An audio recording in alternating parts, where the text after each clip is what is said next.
Welcome to Sweet Life Beat Life. We hope this video helps.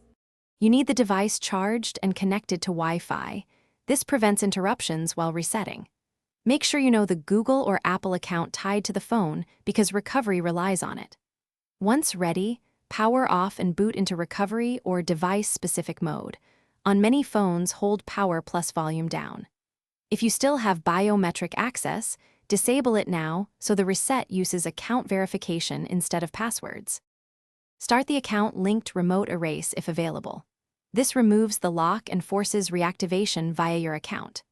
If remote options aren't accessible, use the recovery menu to perform a factory reset. This clears data but preserves activation lock requiring account sign-in. For stubborn locks, connect the phone to a computer and run the manufacturer's restore tool.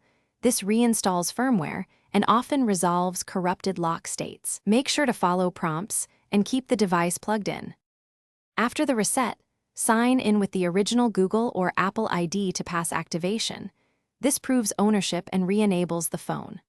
Once verified, restore your backup and reconfigure security like a new PIN or biometric. If the account credentials are unknown or recovery fails, try the account recovery flow immediately. If that still fails, contact the device manufacturer or carrier with proof of purchase to request unlock assistance. Remember, always back up and note account details.